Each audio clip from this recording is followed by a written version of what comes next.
All right, shalom, shalom. First and foremost, as always, I want to give all the praise, honor, and glory to Yahweh, Bahashem, Yahweh Shai, Bahashem, Rekah HaKodash. I want to say double honor to the apostles and elders of Great Millstone that taught us this truth through the Holy Spirit. And I want to say peace and blessings and salutations to the Lord's hopeful elect. All right, I'm the brother Zion, and Lord willing, this lesson is edifying to feed the sheep and the lambs of Yahweh, Bahashem, Yahweh Shai. And this is going to be a lamb back video. All right, from this brother's video here. All right, the channel, okay, as you brothers can see. All right, Arrows of Indignation, okay. I saw his video, and I also saw Elder Apostle Tahar do a short video on it, and I'm also going to do a short video on it. All right, and it's basically, like the brother entitled it, Persia has a message for Babylon. Okay, and when I listened to this video, I basically instantly thought of Joel, the 3rd chapter. You know, because a lot of these nations, all right, they just simply not fucking with Babylon right now, man. And that's biblical prophecy. You know, a lot of these nations are not fucking with America, man. And that's how the Lord is setting everything up. You got to remember, Yahweh Shem Yahweh Shai is playing chess right now. You know, this is the Lord's war. This is the Lord's setup. These are the Lord's prophecies. Okay, so I'm going to play this video to get it out even further. All right, because you can see these nations, they pretty much have no fear. You know, what is it? The Strait of Hormuz, if I'm not mistaken. All right, the latest information on that is basically, you know, they're not letting American ships through there or American allies pretty much. All right, primarily America and Israel. They can't get through there. And Trump is basically asking for help from the allies. But they basically saying this ain't our war, you know. So there's a lot of people leaving America out to dry, you know, if you will. And I was the dude I work with today. He had said something spiritual because we was talking about that video that Trump came out with, which Yasharon sent it to the chat yesterday. And basically Trump was saying, you know, he's thinking about taking Cuba. And the dude that I work with was like, man, our military is getting stretched too thin, man. Like, and I told him that's what happened to the ancient Roman Empire. I said, their military got stretched too thin. And that's what's happening to America. So a lot of prophecies have taken place, you know. And I just want to play this video and get a precept or two on it and get up out of here. So let's play it. In negotiating with Trump or the U.S. regime, Iran is going to punish the United States. And we are in the process of doing it. This regime in Washington has tried to cross. And the way that they're doing it is the way that they're punishing the U.S. is primarily through that oil. All right. But they're also, you know, not afraid to, you know, die on their sword, man, and go to war, even though if they think they can't win.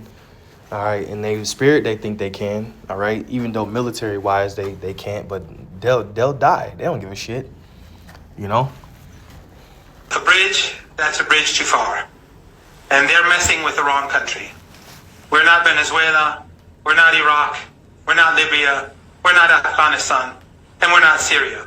This is the Islamic Republic of Iran, and we will make sure that the United States regrets the aggression against the Iranian people and the slaughter of children and the slaughter of innocent civilians and the murder of the leader.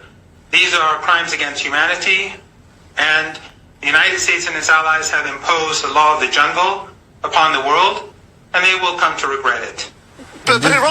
This is basically a message that America would deliver if somebody was to attack them, or if somebody was to, you know, harm American people. It sounds like a message that they would give. All right, but now these other nations are like, man, fuck you, you know.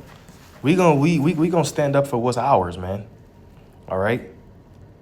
It's not a military superpower either, and we're seeing the vast majority of drones and missiles being shot down by air defenses. I mean, you know, surely Iran cannot win a military war, and therefore has to go for some other kind of strategy in coming to a settlement. Iran will defeat the United States. Time will tell. And our drones that are being fired are very old drones. Our missiles that are being fired are very old missiles. They're very inexpensive. And Americans are using up very expensive air defense systems. The Iranians know exactly what they're doing. We haven't even begun using our latest technology, and most of Iran's underground bases have not even been used yet. They have not even been opened up for operation. And there's a lot of information that the Western media is not telling the people, because in many ways, America is losing this war so far. In many ways, you can tell that Trump is stressed out. He's asking for help. Gas prices are rising. So they may not be losing it as in a military way, but economy-wise. And that's why we believe that this could bring forth the chip even faster, because this can very well collapse the world economy, man. Because of prices and things going up on certain things. So this could be a war that's going to, crash the economy and eventually bring in that C-hip, and then eventually bring in the Third World War Armageddon, man. Iranians have been planning for this day ever since the invasion of Iraq. They knew that at some point the Epstein regime will go after Iranians, and therefore they've been preparing themselves for many years. We are fighting for our homeland and our sovereignty and our independence, and our crime is that we oppose the genocide that the British regime and the American regime and Western regimes have been supporting. And we are on the right side of history, and the United States is the aggressor, and we will punish the aggressor and make it regret its crimes against humanity. What percentage of Iran's missile stocks remain? The vast majority. Because after last year's war, it was estimated that Iran had used up around 40% of its missiles. Are you saying that was replenished in the last few months? Those numbers were always fake. Those numbers are provided by the Israeli regime to the media in order to convince foolish Americans that war against Iran is simple. This war was... And that's the media. That's the media that does that, man. Like this guy said, we ain't even used up our nuclear missiles, But the Western media will have you thinking that they're just some weak punk nation that they can bully, and they're showing you that they're not. And furthermore, their bigger allies haven't even backed them up so far. Russia, supposed to end in a day or two. The 12-day war was supposed to bring Iran down like a house of cards. That failed, this failed, and now the United States will have to pay the price. And if the United States escalates, that will mean that the most sensitive region in the world, the Persian Gulf, where a quarter of the world's energy comes from, everything could be destroyed. And if that happens, it doesn't even matter if the Strait of Hormuz is open or closed, because there will be no oil or gas, and there will be no tankers. For Iran, this is a fight for survival. For the United States, this is a war of choice, a choice that has been imposed upon the American people by the Epstein class. We will expel the United States from our homeland, and we'll make sure that the United States never again thinks about aggression against our country. And we will not allow the Israeli regime to behave with impunity and to continue genocide against the Palestinian people. Yeah, so Persia has spoken, man, right? This is the book of Joel, chapter 3 and verse 9. It says, "Proclaim ye this among the Gentiles, prepare war, wake up the mighty men, let the men of war draw near, let them come up." All right, he was just speaking about war, right? He's just speaking about war. It's basically telling you how crimes against, America has committed crimes against humanity, man. And Babylon is the most hypocritical nation on the planet, all right, by far. Beat your plowshares into swords and your pruning hooks into spears. Let the weak say, I am strong, all right? And they're speaking from that strong perspective, man, all right? Basically letting you know, like, hey, we don't give a shit, man. We will die on our sword, okay, defending our country. And many other nations are going to, behave in that way as well, man, because Babylon, along with the small hats, have completely, been exposed, showing their wickedness on a high level, man. Okay, everybody's sick of this small hat, man. All right, there's a lot of, enchantments and wickedness going on, and they're basically showing you that they're being exposed, man. Like the Lord said, I will make Esau bare. I will uncover his secret places, and he shall not be able to hide himself. Real quick, if I may. Jeremiah chapter 49 and verse 9. If grape gatherers came to thee, will they not leave some gleaning grapes? If thieves by night, will they not destroy until they had enough? And look at everything they're doing, man. Ever since Trump got up in there, man, it's just been war. Which he basically lied to the people. What he said, he promised that he's gonna bring world peace. This nigga just spilled. All he does is spill milk, man. Okay? All he does, because he's an Edomite, and Edomites love to destroy. But I have made Esau bare. I have uncovered his secret places, and he shall not be able to hide himself. Okay, he's being exposed from the small hats, Amalek. Those are Edomites. From Amalek on down, they're being exposed. His seed is spoiled, and his brethren and his neighbors, and he is not. All right? So Esau is being completely exposed, made bare. All right? Let's get this one. Okay, Isaiah 47 and 1. Come down and sit in the dust, O virgin daughter of Babylon.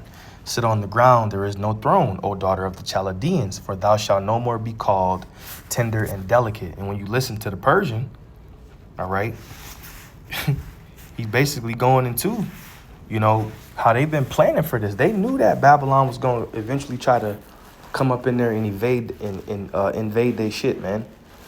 Okay, he said it. We knew that this was going to come. And now that the day has come, we're prepared for it. Listen. For this day, ever since the invasion of Iraq, they knew that at some point the Epstein regime will go after Iranians. And therefore, they've been preparing themselves for many years. So they knew what time it was. And that's why the scriptures say the king's heart is in the hand of the Lord. Here it is. You went over there. You killed their world leader. You done that to many people. You killed off their world leaders. Imagine if somebody came on the shores of America and killed Trump. They would label that as an act of terrorism, and people would lose their fucking shit, man. But here it is. You can go over there and do whatever you want. The people know. People are fed up with that shit, man. And now the world is starting to see you for your wickedness. So you're no longer called tender and delicate. Take the millstones, grind the mill, uncover thy lock, make bare the leg, uncover the thigh, pass over the rivers. Thy nakedness shall be uncovered, yea, thy shame shall be seen. I will take vengeance, and I will not meet thee as a man. So you are being completely exposed. Esau, Edom, Amalek, you small hats, all right? And that's why nations are starting to come up against you, man. Now, like I said, they closed up that Strait of Hormuz, if I'm saying it the right way. They closed it. They said if it's an American ship or, the small hats, their asses can't come through. All right? And now you got Trump over there asking for help. And they basically, different NATO nations, this ain't our war, man. We got to do what we got to do for our country. And then Trump fires back, well, we don't need anybody. We don't need anybody. See, Babylon is putting themselves on that island, man, alone.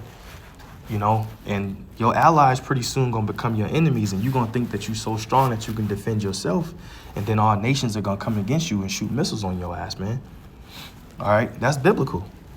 They shall hate the whore, and they shall eat her flesh and burn her with fire. All right. Beat your plowshares into swords and your pruning hooks into spears. Let the weak say, I am strong. Assemble yourselves and come, all ye heathen, and gather yourselves together round about, thither cause thy mighty ones to come down, O Yahweh. Let the heathen be awakened. Let the heathen be wakened. Hey, you can see the spirit, man. The spirit on these nations. Hey, they waking up. They rising. And come up to the valley of Jehoshaphat, for there will I sit to judge all the heathen round about. Put ye in the sickle, for the harvest is ripe. Come, get you down, for the press is full, the fats overflow, for their wickedness is great. Multitudes, multitudes in the valley of decision, for the day of the Lord is near in the valley of decision. And amen. We've told, like Apostle Tahar said, man, we gave you the breakdowns. Now we living in the times where we're filtering everything through the scriptures. current events. Now it's the filtering stages. You see what's happening. The world is set. The world is set. Salakia, the world is set. The stage is set, and we're filtering everything through the scriptures because we got the breakdowns. The breakdowns are here. Okay, the breakdowns have been provided and produced and still being provided and produced, right? But now we're filtering things through the scriptures. Prophecy is playing out. That's what Apostle Tahar just said. So, and I 100% agree. Okay, so now we're just watching the dominoes fall, man. And like I said, Yahweh Shem Yahushua is playing chess. So I wanted to just land back off this video, man. You know, Persia has spoken. You know, so we get ready to see more things happen. All right, more current events happen. And we just got to stay tuned, man. You know, stay to the tune of the beat. Keep singing a new song, man. All praise be to Yahweh Shem Yahushua. Shalom.